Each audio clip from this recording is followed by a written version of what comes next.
So I'm going to jump back over to Göbekli Tepe, the previous site I discussed, and its twin pillars. But it holds another very interesting stone in its circle, and this is Pillar 43, or the Vulture stone. The layout of Enclosure D is shown in white above, and the location of the Vulture stone is shown within the red circle. I think Pillar 43 was related to the winter solstice sunrise, and that an alignment will be found here in Enclosure D, and the Vulture stone will play a prominent part in it.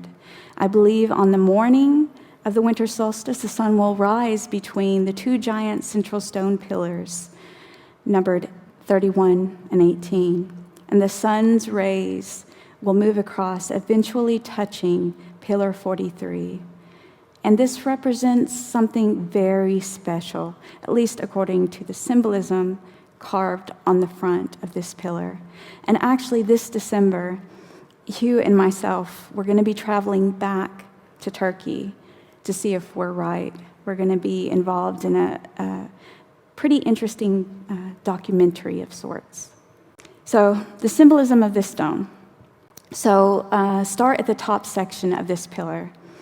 The ancient Mesopotamians regarded the sky as a series of 3 domes covering the rectangular flat earth.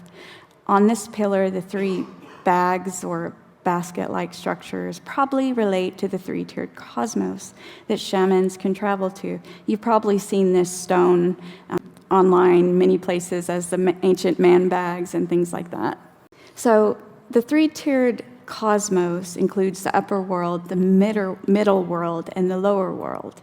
And the animals shown on Pillar 43 are the ones you would actually expect to find if it was relating to the 3-tiered cosmos. The bird for the upper world, feline for our world, or the middle world, and the frog or toad for the watery underworld. And serpents sometimes are used as well for the underworld. Actually, quite frequently they are.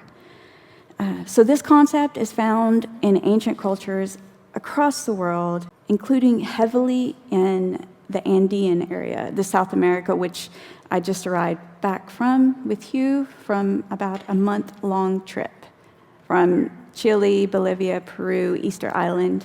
It's grueling. It's a grueling journey with the altitude, but it's well worth it. So this is the Mayan version of the 3-tiered cosmos, and it shows the ecliptic line, or the sky band. It's always there in a lot of these types of artifacts, but it generally goes unnoticed by academics that work in that field. But mainstream academics and archaeologists really do get given a hard time, but I appreciate everything they do. They do all of this hard work, and it's what allows us to come to some of these sites to view them.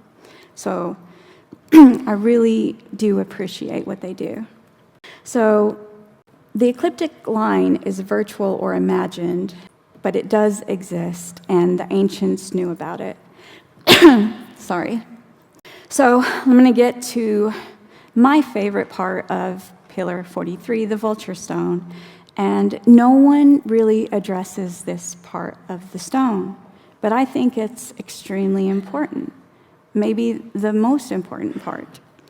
So carved on it is an arm, a spider, and a feline.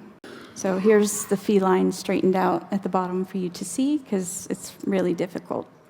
And next to the feline figure is a human arm. Everybody misses this, but it's so important. And this is the location of the arm on the pillar, because there's not really any good images. We don't get to go down inside the enclosures when we visit, in case we might damage the structures, which is understandable. So this is what I've got for you. So Orion was seen as a hand constellation in many Native American cultures. And it also often has to do with beings of importance and often twins, like the Mesoamerican hero twins. One of these twins gets his arm severed while playing the pelota ball game in the underworld. And it is probable that the origin of these divine twin stories traveled to the Americas with the migrations of people across the Bering Land Bridge. And on this arm, if you look closely, you'll even see the 3 stars of Orion's belt on the wrist carving, which I tried to illustrate for you, but I know it's difficult to see. But it's really amazing that it's actually there.